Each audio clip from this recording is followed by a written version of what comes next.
Tuesday, the 22nd. Upper body, we have 2 parts, 4, 5, or 6 rounds, tricep dips, hand release push-ups, diagonal palm up raises, Arnold presses, and then for part 2, we have overhead holds to a timer. Okay, so tricep dips, I'm gonna show you on my chair. I'll hang my sweatshirt over here.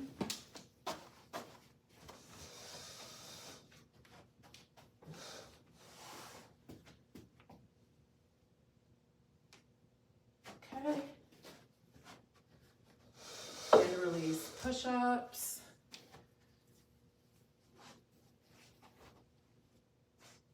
So release, push up, or to knee. Diagonal palm up in Arnold press. Diagonal palm up. So you're doing one side at a time. I always just put my hand here so I can feel my chest muscle contracting. And Arnold press.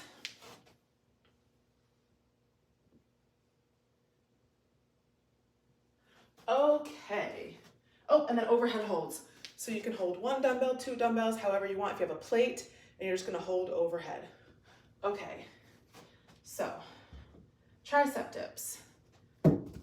If this one bothers you, you can do a different tricep exercise like the tricep kickbacks that we did before, because I find sometimes that these can be uncomfortable. So I put my hands where my fingers are facing me on the edge of a bench or chair, and then I'm gonna slide out on my heels, and then I'm just gonna let myself dip down, press up, dip down, press up, okay? If you want it to be a little bit easier, you're gonna come onto your feet, normally bend your knees a little bit, and that's gonna take some of the weight away, because the farther that your body is away, I should say the farther your limbs are away from your center, the harder something is. The closer they are to your center, the easier it is. So you'll notice that with some of the different exercises that we do, some ab exercises, even with planks. If you were to do an outstretched plank like this, it's gonna be much harder than our regular high plank. So that's your tricep dip. Hand release push-ups. So this is almost like the negative of a push-up. So instead of starting up, coming down and pressing up, you're starting down and pressing up, okay? So I always take my hands off the ground, put them down, and press up, come all the way to the ground, lift, press up, all the way to the ground, lift, press up. Okay, so your kneeling version would be the same. Press up, press up. You can't do this off of a chair. So if you did it off a chair, you'd be doing a regular push-up. So the thing to watch out for these is that they are supposed to, in theory, help you with your push-up. Now, the problem that I have with saying that is that if you are somebody who has a weaker core and your hips sag during your push-up, this style, I think, actually makes that problem worse because you are pushing from the ground. So if I was laying here and I was just trying to get up, not trying to do any sort of exercise, just trying to get up, what am I gonna do?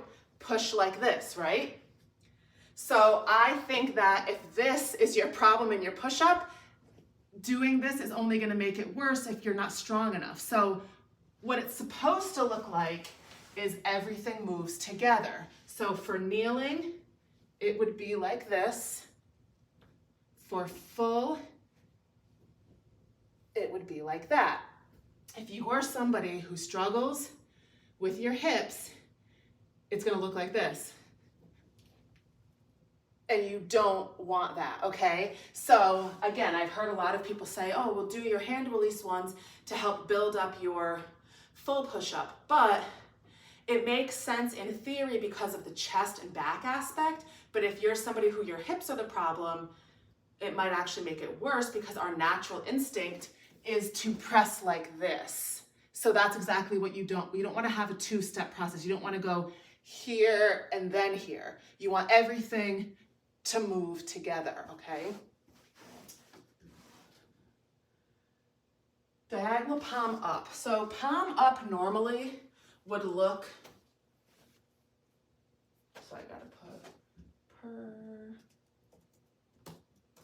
okay. So we're doing one arm at a time. So normally, or actually, you know, we could do, no, we'll do one arm at a time. We'll do one arm at a time. Okay, so your regular palm up, you would have a weight here, and you would come in like this. So your diagonal, you're gonna reach across your body. So act as if you have a pulley, or there's something over here that you're pulling up and across, okay? So I always place my hand here, so like your side boob armpit area, have my palm facing outward, and I'm gonna rise diagonal and across, back down, diagonal and across, back down. So you should be able to feel your chest muscle tighten and release. Make sure when you release, you come back here, okay? So you're gonna lift diagonal, and then you're gonna come all the way back. So you don't wanna go diagonal, front, you wanna make sure you come all the way back to the start, okay? Lift diagonal, all the way back. Diagonal, all the way back, and then you're gonna switch sides. And again, you should be able to feel that muscle contract. And if you don't, you can try a couple different things. So it might be the angle at which you're doing it will make it feel more or less. It might be the height that you're lifting it to. So that's why I like to keep my hand here, because I'm gonna do it until I feel like it feels right, until I can feel contract, release, okay? And you're gonna have a weaker side. So my right side is much stronger than my left side. So when I do it with my left, I don't feel it as strong because that side is not as strong, okay? So anyways, and then we have our Arnold presses. So these ones really bother. I have like a clicking collarbone situation. I don't know what it is, but these really bother it. So sometimes I just switch to a regular shoulder press, which it still does it, but it's not as bad as the Arnold press. And also if you have like shoulder, rotator cuff, something, apparently this one is like the worst for that. So if that's your problem, don't do this one. So you start with the weights in front of you and your palms are facing you, okay? You are going to press overhead while rotating. So you're going to press and rotate until your palms are outward, and then you're gonna come back down where they go back to you, okay? So rotate up, rotate in, rotate out, rotate in, rotate out, rotate in. And just like any overhead press, you wanna make sure that you're pressing here and that you're not pressing forward, or that you're not doing the weird back arch thing. Right by your ears, return. Right by your ears, return.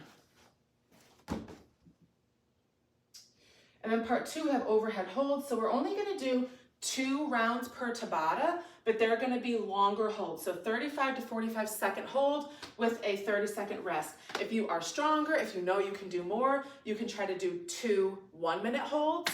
But you're basically gonna hold either one weight the long way, 2 weights like this, or if you have a plate, you'd hold it like that. And all you're gonna do is just lift it over your head and hold it until the timer beeps, and we're gonna do it twice. So again, if you are strong, or your weights just aren't that heavy, or you've just been working out for a long time, you can set it longer because we're only doing it twice, okay? So 2 long overhead holds.